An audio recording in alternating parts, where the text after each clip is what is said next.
Mesdames et messieurs, bonsoir à tout le monde et merci d'être présents pour cette fête de l'industrie. Et je ne sais pas si ça va être avec le même brio que Sewadir. Je vais essayer d'animer ce panel parce qu'en fait, on m'a nommé modérateur. J'avoue que la première fois qu'on me donne un peu ce titre, d'être dans la modération. Et j'espère que personne ne se dit on est en train de voir un peu l'histoire du pompier pyromane. Bien, donc avant de lancer le panel, permettez-moi deux apartés pour proférer des remerciements. Nous avons vu les chiffres, 816 milliards de dirhams de chiffre d'affaires, 212 milliards de dirhams de valeur ajoutée, 370 milliards d'exports, plus de 950 000 salariés. Ce sont les chiffres de l'industrie. Ce sont des chiffres qui ont montré une remarquable percée durant les 20 dernières années. Et ce n'est pas le fruit du hasard. C'est le résultat d'une vision de longue date de Sa Majesté, le roi Mohammed VI, que Dieu l'assiste, avec une stratégie et des feuilles de route performantes qui sont caractérisées par un environnement global structuré et une politique gouvernementale orientée valeur ajoutée et promotion de l'activité. Aussi,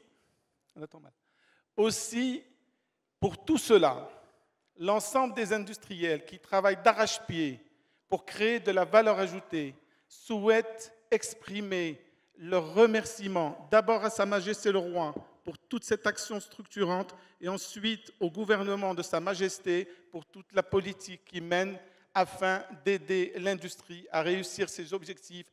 Et je souhaiterais vous demander un applaudissement pour toutes ces actions structurantes. Et maintenant, le deuxième aparté, avant de rentrer dans le panel, c'est un coup de cœur. Ce que je voulais vous dire, c'est que nous avons vu ces chiffres. Et je remercie Monsieur le ministre de l'Industrie qui a remercié les opérateurs. Et il faut savoir que dans les chiffres, ce qu'on oublie, c'est de rentrer des fois dans le détail. Parmi les 922 000 entreprises existantes marocaines, au niveau de l'industrie, il y en a 13 000, mais seulement 4 000 qui sont entre 10 millions et 50 millions de dirhams. Alors, ces 4 000, ce sont 4 000 hommes et femmes qui sont entrepreneurs, capitaines d'industrie, qui travaillent, qui portent un fardeau extrêmement lourd et que des fois, ils peuvent se sentir des fois un peu décriés parce qu'ils entendent des fois des qualificatifs, ils entendent des fois qu'on les décrit en termes et on a besoin de ces gens-là et on a besoin que ces gens gardent la confiance et gardent surtout l'envie parce qu'on a parlé de beaucoup de choses, mais pour l'industriel, c'est d'abord l'envie qui est nécessaire. Alors, si vous me permettez, encore une fois, je vous demanderai d'applaudir l'ensemble de ces 4 000 hommes et femmes qui mènent les industries de notre pays et qui les font progresser.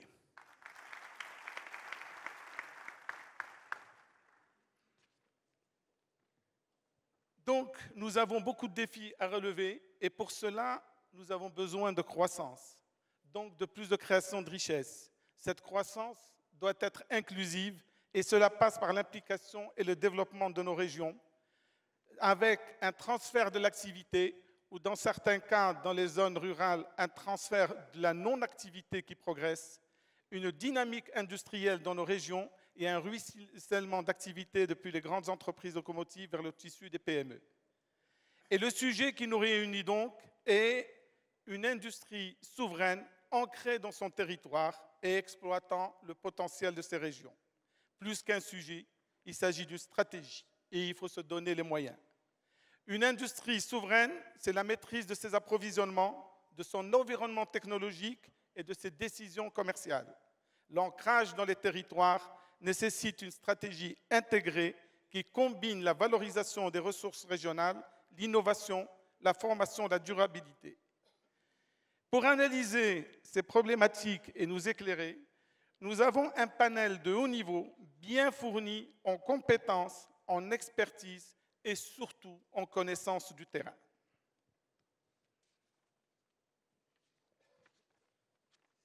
Je vais m'adresser tout d'abord à Monsieur le ministre du Transport et de la Logistique. La logistique, c'est un peu le système sanguin de l'industrie. Et on le sait, pas de développement sans logistique. Et le Maroc l'a compris, la vision nationale l'a intégré. Et la logistique a un coût au Maroc estimé entre 16 et 20% du PIB, selon disons, les différentes sources. Ce coût moyen est plus important pour les entreprises régionales qui souffrent d'enclavement. Alors je voudrais demander à Monsieur le ministre, où en est-on du programme logistique signé devant Sa Majesté en 2010 par rapport aux objectifs visés? Comment le ministère prévoit-il de réduire les coûts? Parce que nous, en industrie, c'est surtout les coûts qui nous intéressent. Pour les baisser vers un niveau de 6 à 8% au lieu de 18%. Et quelle coordination serait nécessaire entre les départements ministériels, les régions, le privé, pour réussir le maillage national et la connectivité internationale nécessaire pour la compétitivité industrielle? Monsieur le ministre. Merci beaucoup.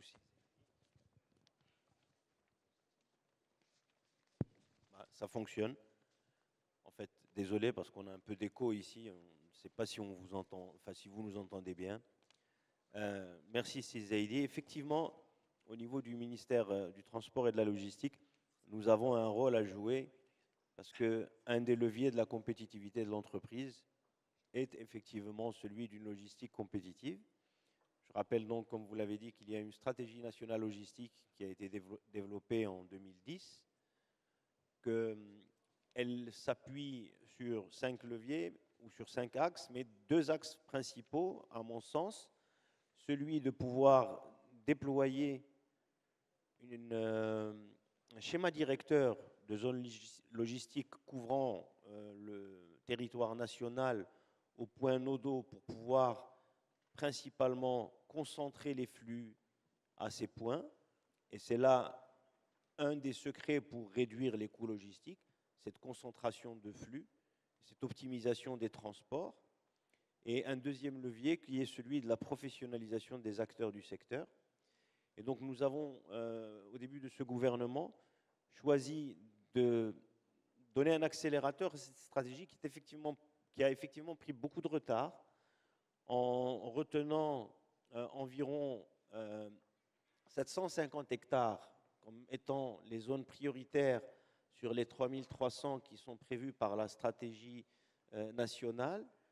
Nous sommes également engagés à faire en sorte que ces 750 hectares soient lancés avant 2028.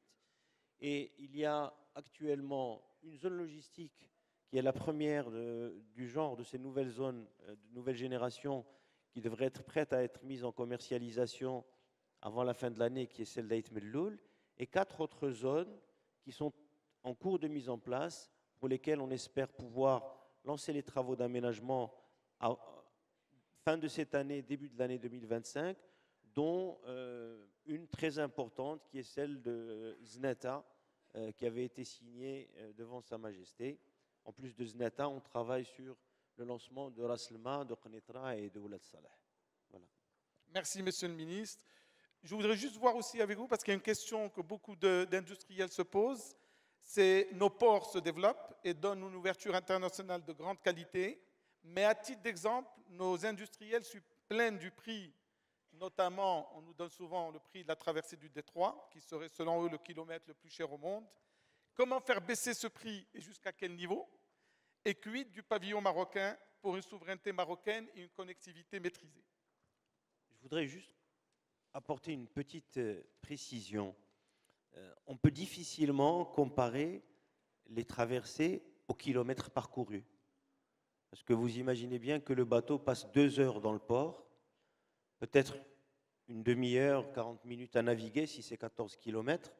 Si c'est que 3 km, il naviguera 15 minutes, mais il aura quand même passé ces 4 heures dans le port. Donc c'est une comparaison qui n'est pas, à mon sens, significative.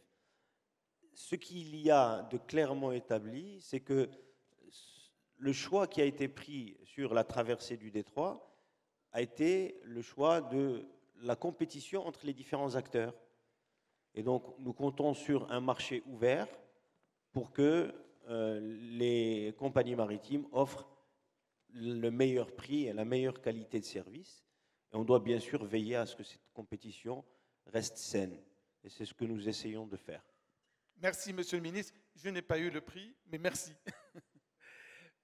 Madame la Présidente des régions, Madame Barka Bouaïda, et puis je souhaiterais quand même, au niveau de Madame Barka Bouaïda, rappeler, parce que je l'ai connue, sur un projet, elle me regarde avec surprise, ce n'était pas prévu, mais avec un projet, c'est l'auto-entrepreneur. C'est la dame qui a lancé l'idée de l'auto-entrepreneur pour le Maroc et qui a réussi quand même à mobiliser beaucoup de gens. Et si je me souviens bien, c'était 2007 ou 2008, n'est-ce pas, Madame la Présidente? Madame la Présidente, vous êtes présidente des régions, vous êtes présidente de la région de Guelmim-Ouadnoun, mais vous êtes présidente des régions. Souvent, on a un problème, c'est qu'on n'arrive pas à savoir, dans le méandre un peu administratif, quelles sont les prérogatives et quelles sont les attributions de chacun. Quelles sont les prérogatives des régions en tant qu'organe politique et administratif et quel rôle la région peut-elle jouer dans un développement industriel? Comment les régions coordonnent-elles avec les autres intervenants, privés et publics, pour assurer ce développement? Et enfin, comment sont-elles impliquées dans la gestion et planification logistique afin de mieux intégrer les industries locales dans les chaînes de valeur? Merci beaucoup, Saadil, pour toutes ces questions. J'avais oublié l'auto-entrepreneuriat qu'on avait appelé au tout début, Bidaya. Alors, au fait, je pense que vos questions vont parfaitement avec le thème de cette journée nationale pour l'industrie, puisqu'on parle aussi de la déclinaison territoriale de la stratégie industrielle du Maroc. Et pour celles et ceux qui ne connaissent pas très bien, et je suis entièrement d'accord avec vous, ce n'est pas très bien connu encore de l'ensemble des Marocains, le rôle des régions. Alors, la région, enfin, le découpage régional, la régionalisation avancée, la Constitution a positionné les régions dans un rang de prééminence au niveau territorial. Et donc, forcément, la région, aujourd'hui, de par la Constitution, de par la loi organique 111-14, se doit d'élaborer une vision stratégique de son territoire. Effectivement, cette vision se concrétise à travers 2 documents de référence qui sont aussi considérés comme prééminents au niveau régional, au niveau territorial. C'est le schéma régional d'aménagement territorial, qui a une durée de vie de 25 ans et donc qui donne une vision globale sur l'aménagement du territoire sur les 25 prochaines années, et ce qu'on appelle les plans de développement régionaux, qui sont plutôt des plans quinquennaux, qu'on révise à mi-mandat et qu'on réactualise à l'occasion d'un nouveau mandat. Et donc, forcément, à travers ces 2 documents de référence et à travers la vision que la région doit élaborer, il y a un certain nombre de prérogatives, un certain nombre de compétences propres. Et je pense que là, au fait, encore une fois, le législateur a donné on va dire un grand titre à ce que devraient faire les régions. C'est l'attractivité territoriale. Dans tout ce que pourrait contenir le terme attractivité territoriale à travers un certain nombre de compétences propres qui sont forcément, on en trouve par exemple les zones d'activité économique qui font partie de cette attractivité territoriale et qui font partie des compétences propres aux régions, le soutien aux entreprises sous toutes ses formes qui fait partie aussi des compétences propres aux régions. On trouve aussi la formation continue, on en a parlé tout à l'heure, et les centres régionaux de formation et d'emploi, donc à travers les CMC. Alors, qu'est-ce que j'ai oublié aussi comme compétences propres? Bien entendu, la promotion, on appelait ça dans la loi organique la promotion des marchés de gros régionaux, et au fait, c'est la promotion de plateformes de commercialisation des produits, des labels régionaux. Et comme je l'avais bien dit auparavant, les centres régionaux de formation, les centres régionaux d'emploi et développement des compétences pour l'insertion dans le marché de l'emploi. En fait, on a commencé à les déployer à travers les CMC, les cités des métiers et des compétences. Alors, bien entendu, quand on parle de vision, quand on parle de compétences propres, on est amené, ou les régions sont amenées à avoir, en tout cas, un plan stratégique moyen terme, moyen long termiste, où on trouve la création d'emplois comme, encore une fois, comme objectif principal au niveau des régions. On en a parlé tout à l'heure, l'élargissement du bassin d'emploi. Et quand on revient à ces compétences propres, comme je l'avais dit au tout début, toutes les régions aujourd'hui au Maroc sont concernées par l'identification et par la création des zones d'activité économique, par la création des zones industrielles, la création des zones logistiques dont a parlé Monsieur le ministre et autres. Alors, il y a toujours, il faut le reconnaître, il y a toujours des chevauchements, il y a toujours nécessité parfois de clarifier certains rôles, il y a toujours une convergence encore à mettre en place et à faire. Cette convergence entre les politiques publiques au niveau national et ce que nous, en tant que région, nous souhaitons faire dans les régions. Et là, effectivement, cette convergence souvent se concrétise ou doit se concrétiser à travers des partenariats entre l'État au niveau central et les régions. Et c'est ce qu'on fait aujourd'hui. Toutes les régions sont impliquées dans la création des zones d'activité économique. Toutes les régions sont concernées par aussi les contraintes dont on a parlé, dont certains avaient parlé auparavant, comme celle du foncier par exemple. Toutes les régions sont aussi concernées par la préparation du terrain aux industriels, aux entreprises, pour qu'on puisse justement attirer le maximum d'entreprises. Je pense que c'était le président de la CGM tout à l'heure qui avait donné un chiffre, c'était 80% de concentration de l'économie ou de l'industrie entre El Jadida et Tanger, et je suis tout à fait d'accord. Il y a un équilibre territorial à garder en tête. Il y a aussi une compétitivité territoriale à renforcer, et elle se fait à travers un certain nombre d'actions qu'on fait au niveau des territoires, notamment la préparation des territoires, l'infrastructure, toutes sortes d'infrastructures. On parle d'infrastructures routières, portuaires, aéroportuaires, numériques et autres, la formation, la connectivité. En fait, il y a plusieurs éléments qui doivent préparer les territoires à accueillir l'ensemble des opérateurs économiques et industriels. Merci Madame la Présidente. Et puis ce que je vois aussi, c'est que le rôle de la région, c'est le développement industriel, mais qu'en même temps, il y a un peu de déperdition d'énergie avec toutes les nécessités des coordinations et des compromis nécessaires et politiques nécessaires. Et c'est peut-être ça qu'il faudra qui pourrait être amélioré dans le futur.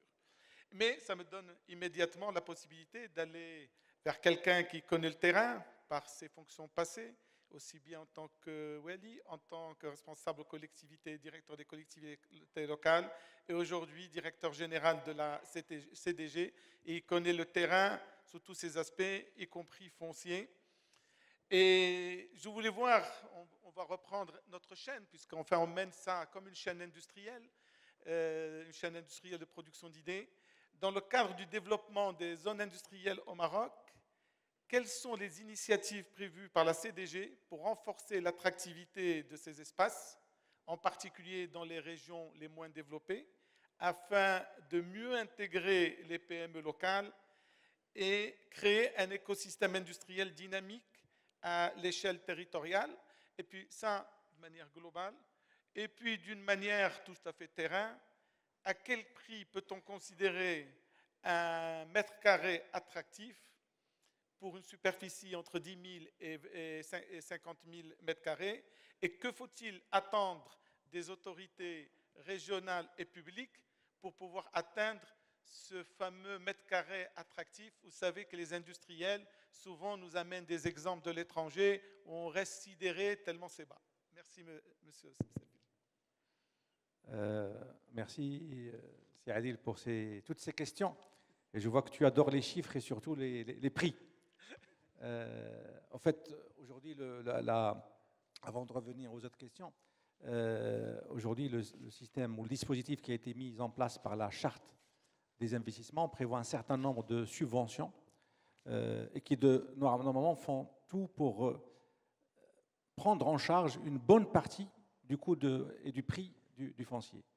Ça peut aller, en plus de ça, c'est modulé selon les territoires, ça peut aller jusqu'à 30% du coût global de l'investissement. Sinon, pour revenir à tes questions, je vais reprendre un peu, compléter un peu ce qu'a dit Madame Bouaïda, la présidente de l'Association des régions du Maroc, pour schématiser un petit peu et surtout emprunter un peu à l'industrie, des images de l'industrie. Je dirais qu'aujourd'hui, nous sommes dans une phase d'arrimage des régions aux deux moteurs de la fusée industrie, les moteurs principaux qui sont le secteur public et le secteur privé, et auxquels on est en train d'arrimer les 12 régions, donc 12 moteurs auxiliaires, et cela donnera beaucoup plus de force et beaucoup plus d'efficacité donc au déploiement de cette stratégie. Le Maroc s'est doté d'une législation, d'abord d'une constitution et d'une législation qui met en valeur le rôle des territoires et des régions principalement, en les dotant de prérogatives très importantes en matière de planification stratégique, mais aussi d'aménagement et de développement et de réalisation de projets de développement d'aménagement et de développement au niveau de leur territoire. Madame Bouaïda a parlé de deux documents très importants au niveau des régions, qui sont donc chaque région est dotée aujourd'hui d'un schéma régional d'aménagement du territoire et d'un plan de développement régional. Ces deux documents sont établis en étroite collaboration avec l'ensemble des acteurs locaux, qu'ils soient privés, publics, universités locales, et aussi avec toutes les administrations centrales concernées. Et c'est un dialogue, d'abord dans la phase conception de ces deux documents, et ensuite, dans la phase mise en œuvre, il y a aussi un deuxième dialogue sur la mobilisation des financements et des budgets pour tous ces projets identifiés. Et c'est aujourd'hui un champ de convergence des politiques publiques. C'est aujourd'hui une concrétisation de la volonté des autorités publiques d'avoir de la convergence des politiques publiques, et ces deux documents en sont la concrétisation, puisqu'ils mettent ensemble tous les acteurs sur un territoire, qu'ils soient administration centrale, établissement public, entreprise publique, collectivité territoriale, sur un même document, sur un même programme, avec des financements croisés pour réaliser des projets qui sont au service du développement économique. Je passe maintenant à ton autre question sur le rôle de la Caisse de dépôt et de gestion. La Caisse de dépôt et de gestion, de par sa mission initiale et originelle, je veux dire, accompagne un certain ensemble de politiques publiques, et notamment toute la stratégie nationale industrielle. Et donc, elle a été au premier rang, dès le début, avec les plans d'émergence industrielle, d'accélération industrielle. Et d'ailleurs, en concertation avec le ministère de l'Industrie de l'époque, et c'est une collaboration et une coopération qui est en continu, plusieurs zones industrielles ont été réalisées et qui ont permis d'attirer un certain nombre de grandes industries qui aujourd'hui sont des fleurons au niveau national. Et je citerai la zone AFZ, Atlantic Free Zone, où est aujourd'hui installée l'usine Stellantis, mais aussi la zone Mid-Park, à côté de l'aéroport Mohammed V à Nouassar, qui réunit toute l'industrie aéronautique nationale, et aussi d'autres zones comme celle de Jorf, voisine d'ailleurs de la zone de l'OCP. Et aujourd'hui, c'est plus de 1500 entreprises entre grandes et PME qui sont installées, plus de 120 000 emplois. En fait, ce sont 20 zones industrielles et parcs offshore. Et nous continuons cet effort donc, avec le ministère de l'Industrie. Mais maintenant, nous sommes passés à une phase de territorialisation, puisqu'aujourd'hui, nous sommes en contact avec les territoires, avec les WELI et les présidents de chacune des régions, bien sûr en compagnie des ministères concernés, que ce soit le ministère de l'Industrie principalement, mais aussi le ministère du Transport et de la Logistique pour la question de la logistique, et le ministère de l'Agriculture pour toute la partie agro-industrie. Et aujourd'hui, nous sommes en train d'identifier des zones dédiées dans chacune de ces régions-là, qui tient compte à la fois des atouts et des compétences de cette région pour pouvoir irriguer l'ensemble du territoire de zones d'activité qui vont essayer, bien sûr, de faire de ces territoires des territoires prospères, résilients, mais aussi pour assurer une certaine équité de répartition d'activité économique au niveau national. Merci beaucoup, Monsieur le Directeur Général. Merci pour les réponses. Et vous me donnez la perche, puisque vous avez parlé pour une seule zone industrielle de 120 000 emplois. Et je voudrais voir avec Monsieur le Vice-président général de la CGM, cher Mehdi. On parle beaucoup d'emplois dans notre pays, et notamment, on remarque une baisse d'activité dans le rural, donc dans les régions. Et l'industrie peut-être et doit être un relais, parce que la valeur ajoutée industrielle est supérieure à la valeur ajoutée agricole. Côté industrie, comment se porte l'emploi et quels sont les principaux enjeux des prochaines années au niveau national et régional? Merci Adil. Bonjour mesdames et messieurs. Si on pose d'abord les chiffres pour savoir d'où on part et où est-ce qu'on va, sur les 4 principaux secteurs, donc si on prend le BTP, ou en tout cas les paquets, le BTP, l'industrie, l'agroalimentaire et le service. Prenons une zone, prenons l'Union européenne par exemple, globalement. L'agriculture, c'est 4 à 5% du nombre total d'emplois. L'industrie, c'est à peu près entre 10 et 12%. Le service, c'est 60%. Le BTP, c'est 6 à 7%. Le service, c'est 76 à 80%. Si on prend chez nous, l'agriculture représentait 40% des emplois il y a encore une dizaine d'années. Aujourd'hui, on est à 28%. L'industrie, c'est à peu près 12%, le BTP 12% et le service 28%. Donc là, le fait que l'emploi dans l'agriculture baisse n'est pas une fatalité, c'est une évolution normale de l'industrialisation et de la montée en gamme de notre pays, et parce qu'il y a de la mécanisation, etc. Alors certes, ça a été accéléré par les années de sécheresse, mais ce n'est pas une fatalité, c'est vers ça qu'on va. Et le relais doit être pris par l'industrie, mais aussi par le service sur lequel on a un certain rattrapage à effectuer.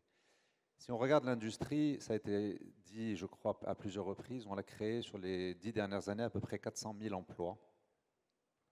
Et sans répéter ce qui a été dit, ce qu'on peut rajouter, c'est que la bonne nouvelle, c'est que les emplois qui ont été créés sont des emplois formels. Et le taux de formalisation est passé de 42% à 57%, donc on crée des emplois qui sont des emplois de qualité, parce qu'on y adosse la protection des personnes, leur retraite, la protection sociale, etc. Et donc ça, c'est très bien. Donc l'emploi dans l'industrie se porte bien. Par quoi c'est tiré? C'est tiré par les secteurs qu'on connaît, qu'on cite à plusieurs reprises, l'automobile et l'aéronautique, mais c'est aussi tiré par le textile, sur lequel il y a eu une chute et un rebond, et c'est tiré par l'agroalimentaire aussi. Et entre le textile et l'agroalimentaire, à eux deux, ils ont représenté à peu près 40% de la recréation d'emplois sur l'industrie, donc ce n'est pas négligeable. Après, à quel défi est-ce qu'on fait face? Là encore, ça a été à plusieurs reprises cité, mais l'un des défis, pour reprendre, cher Mbarka, ce que tu disais, enfin, un chiffre un peu différent, les emplois entre Casablanca et Tanger, ou je dis d'Atanger, c'est 80%, c'est pas 80% des emplois, c'est 80% des emplois de plus de 6 000 dirhams. Ça veut dire que sur cet axe-là, on a les emplois, on a un niveau de vie qui est plus important, et on a des emplois qui sont de moins forte valeur ajoutée ou de moindre salaire sur les autres régions. Et là, évidemment, c'est un défi qui a été posé en priorité par Sa Majesté le Roi, que Dieu l'assiste, qui est celui de la régionalisation. Les autres défis, c'est évidemment tout ce qu'on voit émerger par les nouvelles technologies. Enfin, c'est un mot qui est très galvaudé, mais par l'intelligence artificielle beaucoup. parce que ça a bien évidemment des impacts. C'est tous les défis qui sont liés à la compétitivité de notre industrie. Et là, quand on parle de compétitivité, un chiffre ou un concept, la productivité de notre productivité, donc qui ramasse un peu de tous ces concepts-là, n'est pas très très bonne aujourd'hui. Elle s'améliore, mais elle n'est pas très bonne. Et donc le rapport entre le coût de l'emploi et le PIB est de 1 à 3. Donc pour un PIB de 4, le coût de l'emploi, de façon générale, ou la productivité de l'emploi, c'est 1. Ça ne veut pas dire qu'on ne travaille pas bien, mais ça veut dire que la valeur ajoutée qu'on crée localement n'est pas suffisamment importante, et ça rejoint certaines des priorités qui ont été énoncées par les différents intervenants. C'est celui de la montée en gamme.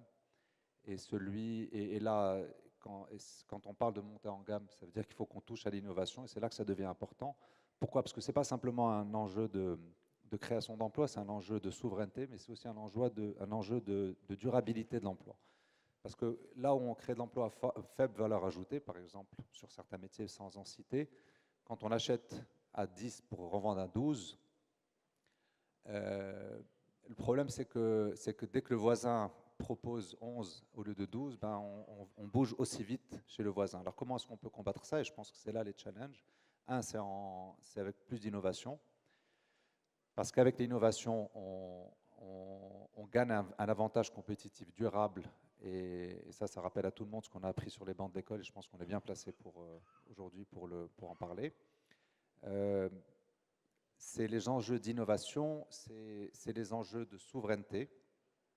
Et c'est très important. C'est au-delà de l'emploi, la question de l'industrie. Pourquoi est-ce que l'industrie est importante? Ce n'est pas simplement parce que ça crée d'emplois, parce qu'on peut se dire qu'on a plus de rattrapage dans le service que dans l'industrie, si on regarde là où on va. Par contre, l'industrie apporte une souveraineté, et avec ce qu'on a vécu pendant le Covid, je pense qu'on est tous très, très sensibles à ces sujets-là. Et je crois que cette notion d'innovation de façon générale capte tous les défis auxquels on fait face pour que ça ne soit pas facile de nous changer. Je vais juste te prendre au mot comme ça, je vais transférer vers l'industriel qui embauche, l'industriel qui travaille. Et c'est Abdelhamid Souare, président de la FIM. La métallurgie, on peut la considérer comme la mère de l'industrie, car elle a ses dérivés dans plusieurs productions. Directement, quels sont les principaux freins au développement de l'industrie métallurgique et mécanique marocaine aujourd'hui, et comment les pouvoirs publics peuvent-ils y remédier? Soyons précis: marché, financement, ressources humaines, lutte contre les désinvestissements. Et quel taux d'évolution en termes de croissance et d'emploi pouvez-vous anticiper si l'environnement des affaires s'améliore?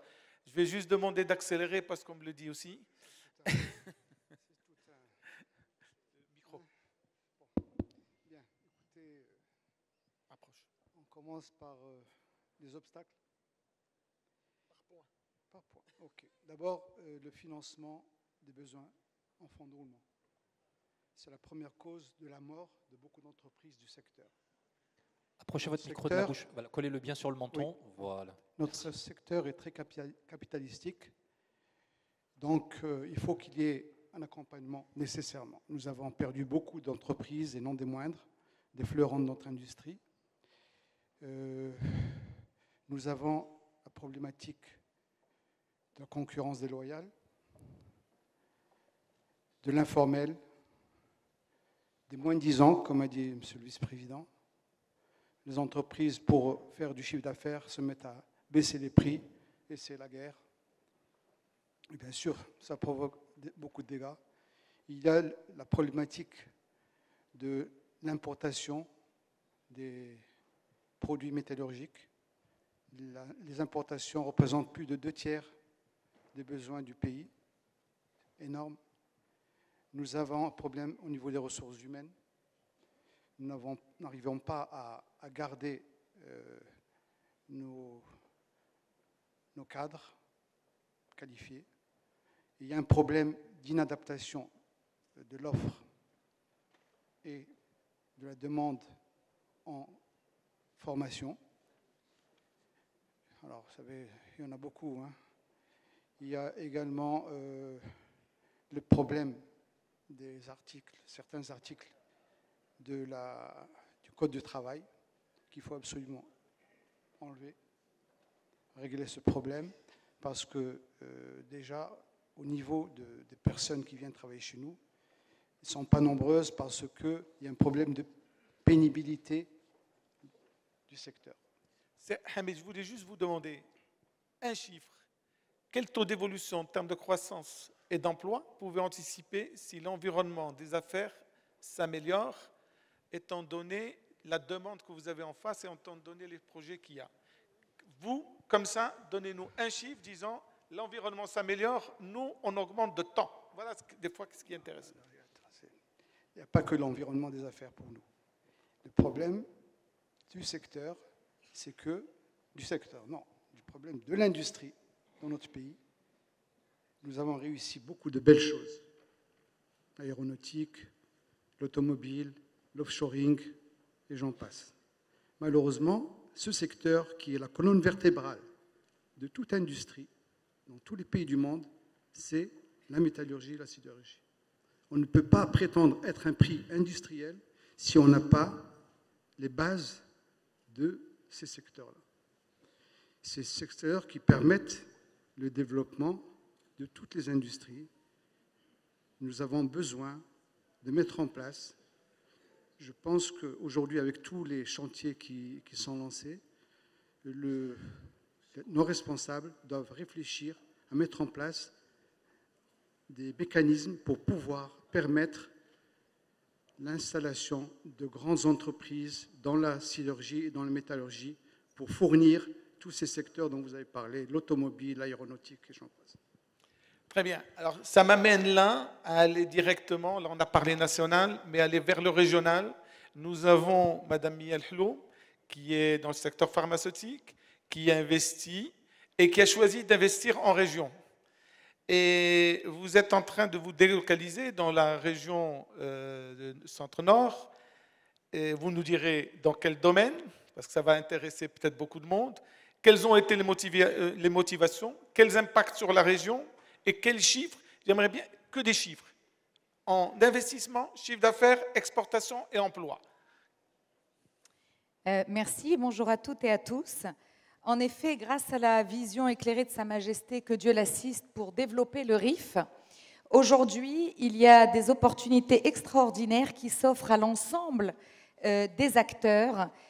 Opportunités extraordinaires parce que nous avons aujourd'hui la possibilité d'intégrer la totalité de la chaîne de valeur de façon verticale, que ce soit de la culture, la R&D, la production, la commercialisation, mais aussi intégration horizontale parce que la plante de cannabis est une plante qui peut être utilisée dans son intégralité. Il n'y a pas de déchets. Et donc, non seulement elle a des applications importantes dans le secteur de la santé, dans le secteur du bien-être, mais aussi dans le secteur de l'automobile qui te concerne, dans le secteur de l'emballage, et j'en passe. Donc aujourd'hui, on a une occasion unique de valoriser le chanvre, oui, et plus, mais surtout de valoriser la richesse du terroir marocain et de ne plus se contenter d'être de simples exportateurs de matières premières, mais de créer toute la richesse dans notre pays, pour notre pays et pour l'export. Alors, ce qui est aussi très très important dans ce secteur-là, c'est que c'est un secteur qui est assez balbutiement dans le monde entier. Et donc le Maroc aujourd'hui est positionné à égalité avec les autres pays dans la course à l'innovation. Ce n'est pas souvent que ça nous arrive. En matière de santé, les recherches cliniques démarrent à peine et donc nous avons notre mot à dire, nous avons une industrie pharmaceutique, une expertise, des expertises et nous avons notre mot à dire pour développer ce secteur dans le domaine de la psychiatrie, le domaine de la douleur, le domaine de la cancérologie aussi. Aujourd'hui, il y a des applications pour traiter des cancers. Bref, les opportunités, elles sont infinies. Alors, comment ne pas rater cette opportunité unique qu'on a de positionner notre pays parmi les leaders dans cette nouvelle filière? Eh bien, pour moi, ça repose sur une chose très simple, c'est la sanctuarisation du Made in Morocco. Sanctuariser le Made in Morocco, valoriser la richesse de notre patrimoine national immatériel en protégeant nos appellations, en créant des appellations d'origine contrôlée, en ne permettant plus à une marque comme Moroccan Oil, qui est entièrement fabriquée à l'étranger, 600 millions de dollars de chiffre d'affaires, ça nous échappe complètement, alors que Moroccan Oil, ça repose sur l'huile d'argan. Bien sûr, les incitations, on en a parlé, des incitations réglementaires, il faut libérer nos énergies, c'est un domaine qui est très réglementé, donc la facilitation, l'accélération de tout ce qui concerne les autorisations de production et pour vendre. On en a parlé, il faut en reparler, la stimulation de l'innovation. Nous en sommes capables. Madame Mia, vous savez, je ne vais pas vous dire, parce qu'on l'a dit souvent, vous nous faites kiffer. Et on aimerait vous entendre pendant longtemps. Et on devrait le faire à un moment parce que c'est hyper passionnant. Malheureusement, le temps, déjà, je me fais rappeler. Et je suis en train de digresser pour vous donner, comme on a promis un deuxième tour, je vais vous demander 2 minutes. Vous avez promis 4 minutes chacun, maintenant c'est 2 minutes parce qu'on a pris plus de temps. Moi j'étais dans mes 4 minutes. Hein. Moi j'étais dans mes 4 minutes. Les femmes toujours, hein. On est dans nos 4 minutes. Monsieur le ministre, je veux juste revenir vers vous. On a parlé du transport des marchandises. Je voudrais parler des transports de personnes. Et comment vous comptez aborder le sujet de l'accès au travail, tant au niveau des durées de trajet et de l'encombrement des voies qu'au niveau des coûts individuels et du pouvoir d'achat. Dans les régions, cette problématique s'avère cruciale. En 2 minutes, ça va être assez rapide. Un des deuxièmes leviers d'amélioration de la compétitivité de l'économie, c'est le levier de l'amélioration de la mobilité des personnes. Et on lance actuellement une étude pour avoir une charte ou une vision pour la mobilité à l'échelle nationale pour qu'elle soit durable et inclusive. Améliorer la mobilité améliore le coût du travail et directement améliorera effectivement la compétitivité industrielle. Voilà ce que j'ai à dire. Merci, Monsieur le ministre, et merci d'être concis. Madame la Présidente, très rapidement, l'industrie est l'un des secteurs à fort impact. Vous avez une vision pour le développement industriel. Pouvez-vous être très précise en 2 minutes de nous parler comment développer les industries à travers les PDR, à travers la fiscalité locale et à travers le foncier, peut-être la préférence régionale, si vous en avez envie. Alors, c'est beaucoup de questions et peu de minutes. Très rapidement. Effectivement, on peut développer l'industrie au niveau des territoires à travers un certain nombre d'actions. D'abord, les régions aujourd'hui, on est conscient de la problématique du foncier. La région de Casablanca, le président était présent tout à l'heure. La région de Casablanca vient d'acquérir 250 hectares dans le rural, justement dédié à une zone d'activité économique par la suite. La région de Guelmim-Ouadnoun que je représente, on vient de budgétiser 50 millions de dirhams pour l'acquisition de foncier. Donc effectivement, il faut agir sur le foncier, c'est très important. Peut-être avoir des réserves foncières dans les régions. Deuxième point, c'est que les PDR sont aussi une banque de projets assez intéressante qu'on devrait, toutes les régions, présenter à l'ensemble des opérateurs économiques et voir justement comment on peut attirer de l'investissement dans les régions. Et on en a. Moi, ma région, on a plus de 96 projets. D'autres, l'ensemble des régions, à travers leur plan de développement régionaux, représentent où ils ont une certaine, vraiment une banque de données, une liste de projets assez intéressants. Troisième point qui est important, c'est qu'à travers la vision qu'on élabore dans les documents de référence, dont CCFL a parlé, j'avais parlé aussi, on peut aussi identifier les projets structurants, ou en tout cas une industrie structurante par région. Et ça, c'est très important, parce qu'il faut créer de la complémentarité, il faut qu'il y ait de la compétitivité, mais beaucoup de complémentarité. Madame Donc, la Présidente, M. Souaré voudrait avoir une sidérurgie et une fonderie. Voulez-vous l'accueillir? Bien sûr, on peut l'accueillir. Moi, je peux l'accueillir dans le sud, à Guelmim, à Laayoune, à Dakhla, où vous voulez. Mais bien entendu, je pense que c'est très important. On fait des barrages. Aujourd'hui, les régions font les barrages. Donc, il y a pas mal de canalisations. Je vous invite à venir, c'est Hamid, à venir voir. Donc, ça c'est aussi très important. Troisième volet, c'est les mesures d'incitation. Effectivement, la charte d'investissement aujourd'hui apporte énormément d'avantages intéressant et peut aller jusqu'à 30% dans un certain nombre de régions. Est-ce qu'il faut plus d'avantages ou pas? C'est une question. Il y a certaines, justement, peut-être pour certaines questions, il va falloir... On va faire une journée avec vous pour en parler précisément. Vous voulez. Voilà. Merci. Merci. J'ai compris.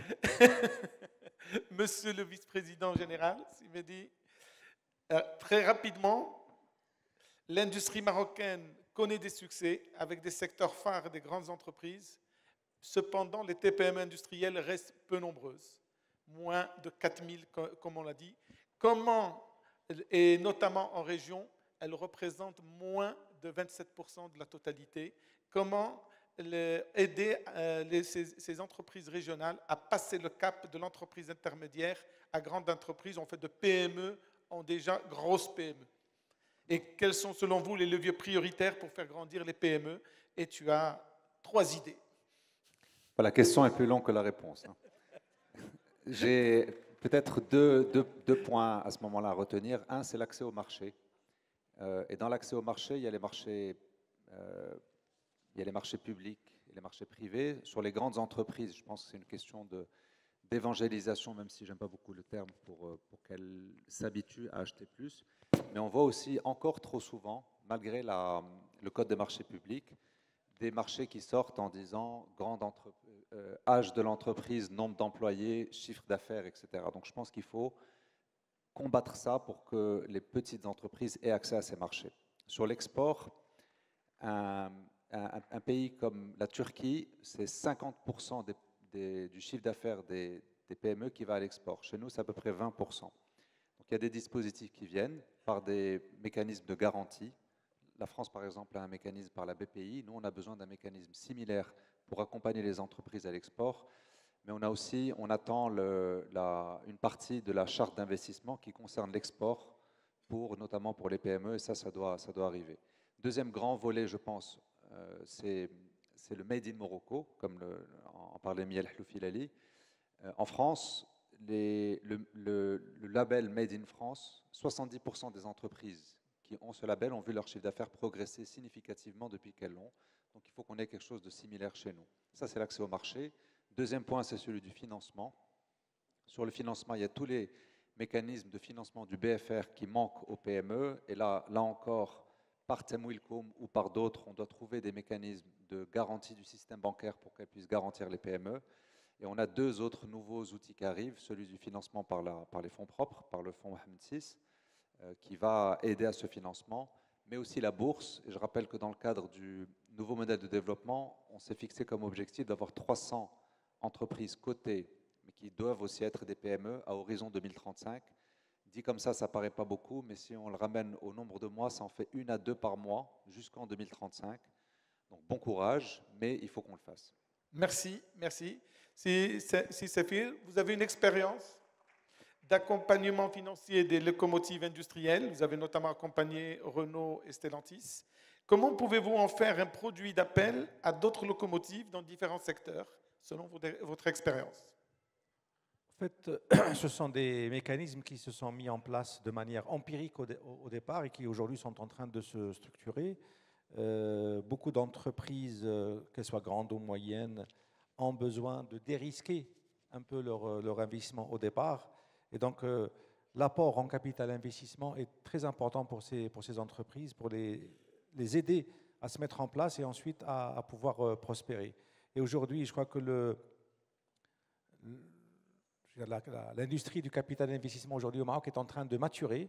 Et nous avons maintenant le fonds Mohamed VI qui est arrivé avec une offre vraiment qui touche un peu l'ensemble des niveaux de maturité et des niveaux de besoin des entreprises, qu'elles soient petites, moyennes, très petites ou grandes. Et dans ce cadre, la Caisse des dépôts et de gestion apporte son soutien à cette initiative. Et nous sommes aujourd'hui, par exemple, je prendrai le cas des startups, nous sommes en collaboration avec le Fonds Mohamed VI et le ministère de la Transition numérique pour la création d'un fonds de 1,5 milliard de dirhams qui va financer les startups. Mais nous sommes aussi sur l'appel d'offres qui a été lancé par le Fonds Mohamed VI pour mettre en place des fonds d'investissement, en capital investissement dans les PME sur différentes thématiques, qu'elles soient principalement l'industrie, pour le cadre de la CDG. Merci, merci. Monsieur Souré, président de la FIM, comment renforcer l'intégration de la métallurgie dans les chaînes de valeur locales et quelles sont, selon vous, les industries critiques? Écoutez, au niveau de notre fédération, nous avons une soixantaine de métiers. Et bon, bien sûr, on a eu des difficultés pour pouvoir mener une action sérieuse et qui pourrait donner des résultats rapides. On a préféré mettre en place ce qu'on appelle les mardis des branches. Et on a commencé par l'industrie de la chaudronnerie et de la construction métallique. Et là, ce secteur qui emploie, qui réalise un chiffre de plus de 10 milliards de dirhams, et il utilise pratiquement 450 000 tonnes de matières premières locales et 450 000 tonnes de matières premières locales et le reste, c'est de l'importation.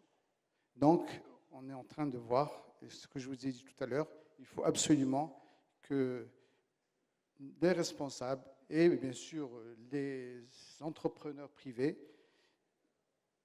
réfléchissent à ce qu'on puisse réduire les importations qui sont de plus de 12 milliards de dirhams, ce qui est énorme. 12 milliards de dirhams, ça veut dire en fait un manque à gagner de plusieurs centaines de milliards et plusieurs dizaines de milliers d'emplois à créer.